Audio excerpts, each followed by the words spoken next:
ಸಂಪುಟ ಲಿಸ್ಟ್ಗೆ ಮಂಗಳವಾರ ಹೈ ಮುದ್ರೆ. ಇದೇ ವಾರ ನೂತನ ಸಚಿವರ ಪ್ರಮಾಣ. 20 ಸೀಟು, 60 ಆಕಾಂಕ್ಷಿಗಳು. ಯಾರಿಗೆ ಚಾನ್ಸ್, ಯಾರಿಗೆ ಶಾಕ್? ದೆಹಲಿಗೆ ತೆರಳುತ್ತಿರುವ ಸಚಿವಾಕಾಂಕ್ಷಿಗಳು. ಸಂಪುಟ ಸೂತ್ರ, ಏನೆಲ್ಲ ಚರ್ಚೆ? ಭಿನ್ನಮತ ಶಮನಕ್ಕೆ ಹೇಗಿದೆ ಪ್ಲಾನ್? ಸಿಎಂ, ಮಾಜಿ ಸಿಎಂಗೆ ಹೈ ಟಾಸ್ಕ್. ಕ್ಯಾಬಿನೆಟ್ ಕ್ಲೈಮ್ಯಾಕ್ಸ್ಗೆ ಕ್ಷಣಗಣನೆ ಶುರುವಾಗಿದೆ. ಕಾಂಗ್ರೆಸ್ ಶಾಸಕರು ಚಾತಕ ಪಕ್ಷಿಗಳಂತೆ ಕಾಯುತ್ತಿರುವ ಸಚಿವ ಸಂಪುಟ ವಿಸ್ತರಣೆಯ ಮುಹೂರ್ತ ಕೊನೆಗೂ ಸಮೀಪಿಸುತ್ತಿದೆ. ಕಳೆದ ವಾರವೇ ಆಗಿ ಹೋಗಬೇಕಿದ್ದ ಸಂಪುಟ ವಿಸ್ತರಣೆ, ನೀಟ್ ಪರೀಕ್ಷೆ ಅಕ್ರಮದ ವಿರುದ್ಧದ ಕಾಂಗ್ರೆಸ್ ಪ್ರತಿಭಟನೆ, ಸಂಸತ್ ಗಲಾಟೆಗಳಿಂದಾಗಿ ಮುಂದಕ್ಕೆ ಹೋಗಿತ್ತು. ಇದೀಗ ಮತ್ತೊಂದು ಸುತ್ತಿನ ಸಭೆಗೆ ವೇದಿಕೆ ಸಿದ್ಧವಾಗಿದೆ. ಇದೇ ಕಾರಣಕ್ಕೆ ಸಿಎಂ ಡಿಕೆ ಶಿವಕುಮಾರ್ ದೆಹಲಿಗೆ ಹೋಗಿದ್ದಾರೆ. ಜೊತೆಗೆ ಸಚಿವಾಕಾಂಕ್ಷಿಗಳು, ರಾಜ್ಯ ಕಾಂಗ್ರೆಸ್ ನಾಯಕರು ದೆಹಲಿಗೆ ತೆರಳಿದ್ದಾರೆ. ಸಂಜೆ ರಾಜ್ಯದ ಸಂಸದರು, ರಾಜ್ಯಸಭೆ ಸದಸ್ಯರ ಜೊತೆಗೆ ಔತಣಕೂಟದಲ್ಲಿ ಸಿಎಂ ಭಾಗಿಯಾಗಲಿದ್ದಾರೆ. ಬಳಿಕ ಮಂಗಳವಾರ ವರಿಷ್ಠರ ಜೊತೆ ರಾಜ್ಯ ನಾಯಕರ ಸಭೆ ಇದೆ. ಇದೇ ಸಭೆಯಲ್ಲಿ ಸಂಪುಟ ವಿಸ್ತರಣೆ ಬಗ್ಗೆ ಅಂತಿಮ ನಿರ್ಣಯ ಕೈಗೊಳ್ಳುವ ಸಾಧ್ಯತೆ ಇದೆ. ಮುಂದಕ್ಕೆ ಅವರ ರಿಕ್ವೆಸ್ಟ್ ಮಾಡೋದಿದೆ. ಅನೇಕ ವಿಚಾರಗಳನ್ನ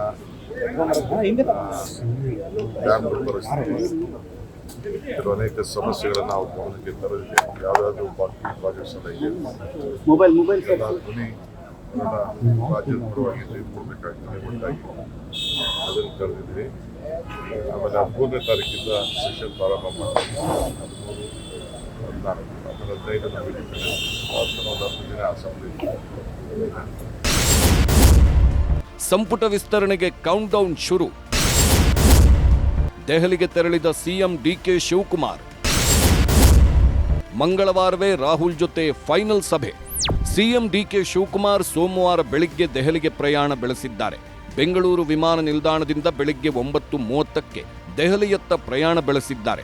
ಸಿಎಂ ಜೊತೆಗೆ ಮಾಜಿ ಸಿಎಂ ಸಿದ್ದರಾಮಯ್ಯ, ಕೆಪಿಸಿಸಿ ಅಧ್ಯಕ್ಷ ಬಿಕೆ ಹರಿಪ್ರಸಾದ್ ಕೂಡ ವಿಶೇಷ ವಿಮಾನದಲ್ಲಿ ದೆಹಲಿಗೆ ತೆರಳಿದ್ದಾರೆ. ದೆಹಲಿಯಲ್ಲಿ ಸೋಮವಾರ ಸಂಜೆ ಸಂಸದರ ಜೊತೆಗೆ ಔತಣಕೂಟದಲ್ಲಿ ಭಾಗಿಯಾಗಲಿದ್ದಾರೆ.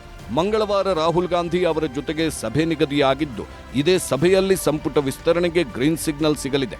ಹೈಕಮಾಂಡ್ ಭೇಟಿಯಾಗಿ ಸಂಪುಟ ವಿಸ್ತರಣೆ ಬಗ್ಗೆ ಸಿಎಂ ಮಾತುಕತೆ ನಡೆಸಲಿದ್ದಾರೆ. ಇನ್ನೊಂದೆಡೆ ರಾಜ್ಯದಲ್ಲಿ ಬರಗಾಲದ ವಿಚಾರ, ರಾಜ್ಯ ಸಂಸದರ ಜೊತೆ ಸಿಎಂ ಡಿಕೆಶಿ ಸಭೆ ನಡೆಸಲಿದ್ದಾರೆ. 20 ಸ್ಥಾನಗಳಿಗೆ 60ಕ್ಕೂ ಅಧಿಕ ಆಕಾಂಕ್ಷಿಗಳು. ದೆಹಲಿಗೆ ತೆರಳುತ್ತಿರುವ ಸಚಿವಾಕಾಂಕ್ಷಿಗಳು. ಹೈಕಮಾಂಡ್ ಬಳಿ ಮಂತ್ರಿ ಸ್ಥಾನಕ್ಕೆ ಲಾಬಿ. ಇನ್ನು ಸಂಪುಟ ವಿಸ್ತರಣೆ ಕ್ಲೈಮ್ಯಾಕ್ಸ್ ಹಂತಕ್ಕೆ ಬರುತ್ತಿದ್ದಂತೆಯೇ ಸಚಿವಾಕಾಂಕ್ಷಿಗಳ ದೊಡ್ಡ ದಂಡು ಚುರುಕಾಗಿದೆ. ಅವರಲ್ಲಿ ಹಲವರು ಸಿಎಂ ಜೊತೆಗೆ ದೆಹಲಿಗೆ ತೆರಳಿದ್ದಾರೆ. ಶಿವಲಿಂಗೇಗೌಡ, ಸಲೀಂ ಅಹಮದ್, ಶಾಸಕ ಕಂಪ್ಲಿ ಗಣೇಶ್ ದೆಹಲಿಗೆ ಸಿಎಂ ಜೊತೆಯಲ್ಲೇ ತೆರಳಿದ್ದಾರೆ. ಇನ್ನು ಸಂತೋಷ್ ಲಾಡ್ ಸಿಎಂ ಜೊತೆಯಲ್ಲಿಯೇ ವಿಮಾನ ನಿಲ್ದಾಣದವರೆಗೆ ಆಗಮಿಸಿದ್ದಾರೆ.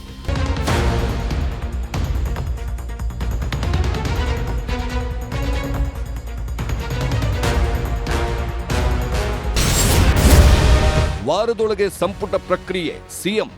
ಸಿಎಂ ಡಿಕೆ ಶಿವಕುಮಾರ್ ದೆಹಲಿಗೆ ತೆರಳುವುದಕ್ಕೂ ಮುನ್ನ ಏರ್ಪೋರ್ಟ್ನಲ್ಲಿ ಮಾತನಾಡಿ, 1 ವಾರದೊಳಗೆ ಸಚಿವ ಸಂಪುಟ ವಿಸ್ತರಣೆಯ ಎಲ್ಲ ಪ್ರಕ್ರಿಯೆ ಮುಗಿಸುತ್ತೇನೆ ಎಂದಿದ್ದಾರೆ.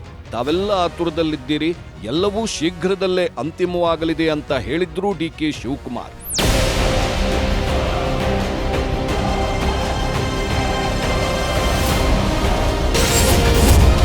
ಹೆಚ್ಚುವರಿ ಡಿಸಿಎಂ ಹುದ್ದೆ ಇರಲ್ಲ. ಇನ್ನು ಇದೇ ವೇಳೆ ಮಾತನಾಡಿದ ಕೆಪಿಸಿಸಿ ಅಧ್ಯಕ್ಷ ಬಿಕೆ ಹರಿಪ್ರಸಾದ್, ಹೆಚ್ಚುವರಿ ಡಿಸಿಎಂ ಹುದ್ದೆ ಸೃಷ್ಟಿ ಎಲ್ಲವೂ ಕೇವಲ ಊಹಾಪೋಹಗಳಷ್ಟೇ. ಸಂಪುಟ ವಿಸ್ತರಣೆ ಕುರಿತು ಚರ್ಚೆ ಮಾಡ್ತಿದ್ದೀವಿ. ಹೈಕಮಾಂಡ್ ನಿರ್ಧಾರ ತೆಗೆದುಕೊಳ್ಳುವ ನಿರೀಕ್ಷೆ ಇದೆ ಎಂದರು. ಡೆಲ್ಲಿಗೆ ಹೋಗ್ತಾ ಇದ್ದೀನಿ, ಕ್ಯಾಬಿನೆಟ್ ವಿಚಾರ ಅಲ್ಲ. ನಾನು ಇವತ್ತಿಂದ 30ನೇ ತಾರೀಕುವರೆಗೂ ಕರ್ನಾಟಕದಲ್ಲಿಲ್ಲ. ಅದರಿಂದ 30ನೇ ತಾರೀಕು ನಾನು ಬರ್ತೀನಿ. ಯಾಕಂದರೆ ನಾನು ಇವತ್ತು ಯಾವುದೋ ಖಾಸಗಿ ವಿಚಾರದಲ್ಲಿ ಹೋಗ್ತಾ ಇರೋದು. ಅಲ್ಲಿ ಡೆಲ್ಲಿಗೆ ಹೋದ್ಮೇಲೆ ಏನು ಬೆಳವಣಿಗೆ ಇದೆ ಅದನ್ನ ನೋಡಿ ನಾನು ತಿಳಿಸ್ತೀನಿ. ಈಗಾಗಲೇ 1-2 ಸಲ ವರಿಷ್ಠರ ಜೊತೆಗೆ ಚರ್ಚೆ ಆಗಿದೆ. ಹೈಕಮಾಂಡ್ ಅನುಮತಿ ಕೊಡೋದಷ್ಟೇ ಬಾಕಿ ಇದೆ. ಅನುಮತಿ ಕೊಟ್ಟರೆ ಯಾವುದೇ ಕ್ಷಣದಲ್ಲೂ ಸಂಪುಟ ವಿಸ್ತರಣೆ ಆಗಲಿದೆ ಅಂತ ಡಿಸಿಎಂ ಡಾಕ್ಟರ್ ಜಿ ಪರಮೇಶ್ವರ್ ಹೇಳಿದ್ರು. ಮಾನ್ಯ ಮುಖ್ಯಮಂತ್ರಿಗಳು ಬಹುಶಃ ಸಂಪುಟದ ವಿಸ್ತರಣೆ ಬಗ್ಗೆ ಈಗಾಗಲೇ ಅವರು 1-2 ರೌಂಡ್ಸ್ ಚರ್ಚೆ ಆಗಿದೆ ಹೈಕಮಾಂಡ್ನವ್ರ ಜೊತೆ. ಇವತ್ತು ಕೂಡ ಆಗ್ಬೋದು ಅಂತ ಅಂದ್ಕೊಳ್ತೇನೆ. ಒಂದು ವೇಳೆ ಅದಾದರೆ ಅನುಮತಿ ಸಿಕ್ಕಿದರೆ ಸಂಪುಟ ವಿಸ್ತರಣೆ ಕೂಡ ಆಗುವಂಥ ಸಾಧ್ಯತೆಗಳಿದ್ದಾವೆ. ಇನ್ನು ಸಚಿವ ಯತೀಂದ್ರ ಕೂಡ ಇದೇ ವಾರದಲ್ಲಿ ಸಚಿವ ಸಂಪುಟ ವಿಸ್ತರಣೆ ಆಗುತ್ತೆ, ಈ ಬಾರಿ ಮೈಸೂರಿಗೆ ಮತ್ತೊಂದು ಸಚಿವ ಸ್ಥಾನ ಸಿಗುತ್ತೆ ಅಂತಲೂ ಹೇಳಿದ್ದಾರೆ. ಹೈಕಮಾಂಡ್ ಅವರು ಕರೆದಿದ್ದಾರೆ ಎಲ್ಲ ಲೀಡರ್ಗಳನ್ನ, ಮುಖ್ಯಮಂತ್ರಿ ಆದಿಯಾಗಿ ಎಲ್ಲ ವರಿಷ್ಠರು ಕೂಡ ಹೋಗ್ತಾರೆ, ತಂದೆಯವರು ಕೂಡ ಹೋಗ್ತಾ ಇದ್ದಾರೆ. ಸೊ ಅವರು ಚರ್ಚೆ ಮಾಡಿ ಕ್ಯಾಬಿನೆಟ್ ಎಕ್ಸ್ಪಾನ್ಷನ್ ಆದಷ್ಟು ಬೇಗ ಮಾಡ್ತಾರೆ, ಬಹುಶಃ ಈ ವಾರದೊಳಗೆ ಮಾಡ್ತಾರೆ ಅನ್ನೋ ನಂಬಿಕೆ ನನಗಿದೆ. ಇಷ್ಟೊಂದು ಜನದ ಹೆಸರಿದೆ, ನಮ್ಮ ಮೈಸೂರಲ್ಲೂ ಕೂಡ ದೊಡ್ಡ ದೊಡ್ಡ ಲೀಡರ್ಗಳಿದ್ದಾರೆ. ಸೊ ಅವರು ಕೂಡ ಮಂತ್ರಿಗಳಾಗುವಂಥ ಸಂಭಾವನೀಯತೆ ಇರುತ್ತೆ. ಸೊ ನೋಡ್ಬೇಕು ಏನು ತೀರ್ಮಾನ ಆಗುತ್ತೆ. ಸಿಎಂ ಜೊತೆಗೆ ದೆಹಲಿಗೆ ತೆರಳಿರೋ ಶಾಸಕ ಶಿವಲಿಂಗೇಗೌಡ ನಾನು ಕೂಡ ಸಚಿವ ಸ್ಥಾನದ ಪ್ರಬಲ ಆಕಾಂಕ್ಷಿ ಅಂತ ಹೇಳಿದ್ದಾರೆ. ಅನಿವಾರ್ಯ ಕಾರಣದಿಂದ ಸಚಿವ ಸಂಪುಟ ವಿಸ್ತರಣೆ ಮುಂದಕ್ಕೆ ಹೋಗುತ್ತಿದೆ, ಇನ್ನೂ 2-3 ದಿನದಲ್ಲಿ ವಿಸ್ತರಣೆ ಆಗುತ್ತೆ, ಹಾಗಾಗಿ ನಾನು ದೆಹಲಿಗೆ ಹೋಗಿ ಹೈಕಮಾಂಡ್ ನಾಯಕರನ್ನ ಭೇಟಿ ಮಾಡಲಿದ್ದೇನೆ ಎಂದರು. ಅನಿವಾರ್ಯ ಕಾರಣಗಳಿಂದ ಸಚಿವ ಸಂಪುಟದ ವಿಸ್ತರಣೆ ಮುಂದೆ ಹೋಗ್ತಾ ಇದೆ. ಈ ಸಾರಿ ಅಂತಿಮವಾಗಿ ಬುಧವಾರ ಗುರುವಾರದೊಳಗೆ ಮಂತ್ರಿಮಂಡಲ ಪೂರ್ಣಗೊಳಿಸ್ತಾರೆ ಅಂತಕ್ಕಂಥ ವಿಶ್ವಾಸ ಇದೆ.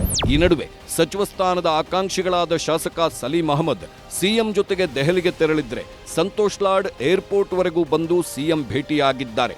ಸಚಿವ ಸ್ಥಾನದ ಆಕಾಂಕ್ಷಿ ಆಗಿರುವವರು ದೆಹಲಿಗೆ ಹೋಗಿದ್ದಾರೆ. ಎಲ್ಲರಿಗೂ ಆಸೆ ಇರುತ್ತೆ, ಹಾಗಾಗಿ ಹೋಗಿದ್ದಾರೆ. ಪಾರ್ಟಿ ಹೈಕಮಾಂಡ್ ಏನ್ ತೀರ್ಮಾನ ಮಾಡುತ್ತದೆಯೋ ಅದೇ ಫೈನಲ್ ಆಗಿರಲಿದೆ. ಇನ್ನೂ 3 ದಿನಗಳಲ್ಲಿ ಫೈನಲ್ ಆಗಬಹುದು ಅಂತ ಹೇಳಿದ್ರು. ಈ ವಾರದಲ್ಲಿ ಮಂತ್ರಿಮಂಡಲ ವಿಸ್ತರಣೆ ಆಗತ್ತೆ ಅಂತ ಮಾತನ್ನು ಹೇಳಿದ್ದಾರೆ. ಮಂಗಳವಾರ Rahul Gandhi, Mallikarjun Kharge, CM DK Shivakumar, KPCC ಅಧ್ಯಕ್ಷ ಬಿಕೆ ಹರಿಪ್ರಸಾದ್ ಮತ್ತು ಮಾಜಿ ಸಿಎಂ ಸಿದ್ದರಾಮಯ್ಯ ಜೊತೆ ಮಹತ್ವದ ಮತ್ತು ಅಂತಿಮ ಸಭೆ ನಡೆಯಲಿದೆ. ಈ ಸಭೆಯಲ್ಲೇ ಸಂಪುಟ ವಿಸ್ತರಣೆಗೆ ಹೊಸ ಸೂತ್ರವನ್ನ ಕಂಡುಕೊಳ್ಳಲಾಗುತ್ತೆ. ಆಕಾಂಕ್ಷಿಗಳ ಪ್ರದೇಶ, ಸಮುದಾಯವಾರು ಪರಿಗಣನೆ, ಆಯಾ ಶಾಸಕರ ಜವಾಬ್ದಾರಿ, ಸಾಮರ್ಥ್ಯದ ಬಗ್ಗೆ ಹೈಕಮಾಂಡ್ಗೆ ಮನವರಿಕೆ ಮಾಡಿಕೊಡಲಾಗುತ್ತೆ. ಸಂಘಟನೆ, ಪಕ್ಷನಿಷ್ಠೆ ಕೂಡ ಸಚಿವ ಸ್ಥಾನಕ್ಕೆ ಪರಿಗಣಿಸಬೇಕು ಎಂಬ ಸಲಹೆ ಕೇಳಿಬಂದಿದೆ. ಹೊಸ ಮುಖಗಳಿಗೆ ಮಣೆ ಹಾಕಿದ್ರೆ ಆಗುವ ಲಾಭದ ಚರ್ಚೆ, ಮೊದಲ ಬಾರಿ ಗೆದ್ದವರಿಗೆ ಅವಕಾಶ ನೀಡಿದ್ರೆ ಆಗುವ ಲಾಭ, ಹಿರಿಯ ಕಿರಿಯರ ಮಿಶ್ರಣದ ಸಂಪುಟ ಫಾರ್ಮುಲಾ ಬಗ್ಗೆ ಸಭೆಯಲ್ಲಿ ಚರ್ಚೆ ನಡೆಯಲಿದೆ. ಈ ಸೂತ್ರದನ್ವಯ ಈ ಹಿಂದಿನ ಸಿದ್ದರಾಮಯ್ಯ ಸಂಪುಟದಲ್ಲಿದ್ದ 5-6 ಮಂದಿಗೆ ಸಚಿವ ಸ್ಥಾನ ಸಿಗುವ ಸಾಧ್ಯತೆ ಇದೆ. ಜೊತೆಗೆ ಕೆಲ ಹೊಸಬರಿಗೂ ಮಣೆ ಹಾಕುವ ಸಂಭವವಿದೆ. ಇನ್ನು ಮೊದಲ ಬಾರಿ ಗೆದ್ದ ಕೆಲವರಿಗೂ ಅವಕಾಶ ಕೊಡುವ ಚಿಂತನೆ ಇದೆ. ಆ ಮೂಲಕ ಹೊಸ ಮುಖಗಳಿಗೆ ಈ ಸಂಪುಟದಲ್ಲಿ ಮಣೆ ಸಿಗುವ ನಿರೀಕ್ಷೆ ಇದ್ದು, ಡಿಕೆ ಶಿವಕುಮಾರ್ ಅವರ ಈ ಸಂಪುಟ ಹಿರಿಯ ಕಿರಿಯರ ಮಿಶ್ರಣದ ಸಂಪುಟವಾಗಿರಲಿದೆ. ಈ ಮಧ್ಯೆ 2 ದಿನ ಬೆಂಗಳೂರಿನಲ್ಲಿದ್ದ ರಾಜ್ಯಸಭೆ ಪ್ರತಿಪಕ್ಷ ನಾಯಕ ಹಾಗೂ ಎಐಸಿಸಿ ಅಧ್ಯಕ್ಷ ಮಲ್ಲಿಕಾರ್ಜುನ್ ಖರ್ಗೆ ದೆಹಲಿಗೆ ಹೋಗಿದ್ದಾರೆ. ಮಂಗಳವಾರ ಸಂಸತ್ ಕಲಾಪದಲ್ಲಿ ಪಾಲ್ಗೊಂಡಿದ್ದಾರೆ. ಇನ್ನು ಕೆಲ ಸಚಿವಾಕಾಂಕ್ಷಿಗಳು ಕೆಲ ದಿನಗಳ ಹಿಂದೆಯೇ ದೆಹಲಿಗೆ ಹೋಗಿದ್ದಾರೆ. ಇನ್ನು ಕೆಲವರು ಇಲ್ಲಿಂದಲೇ ಲಾಬಿ ಮಾಡುತ್ತಿದ್ದಾರೆ. ಈ ನಡುವೆ ಸಿಎಂ ಸ್ಥಾನಕ್ಕೆ ರಾಜೀನಾಮೆ ಕೊಟ್ಟ ಮೇಲೆ ಸಿದ್ದು ಅತಿ ದೊಡ್ಡ ಘೋಷಣೆಯೊಂದನ್ನ ಮಾಡಿದ್ದಾರೆ. ಮುಖ್ಯಮಂತ್ರಿ ಸ್ಥಾನ ತ್ಯಜಿಸಿದ್ರು ನಾನು ರಾಜಕೀಯದೊಂದಿಗೆ ದೂರ ಇರಲ್ಲ ಅಂತ ಹೇಳಿ ಟ್ವಿಸ್ಟ್ ಕೊಟ್ಟಿದ್ದ ಸಿದ್ದರಾಮಯ್ಯ ಇದೀಗ 2028ರ ಚುನಾವಣೆಯಲ್ಲಿ ಸ್ಪರ್ಧಿಸಲ್ಲ ಅಂತ ಹೇಳಿ ಹೊಸ ಟ್ವಿಸ್ಟ್ ಕೊಟ್ಟಿದ್ದಾರೆ.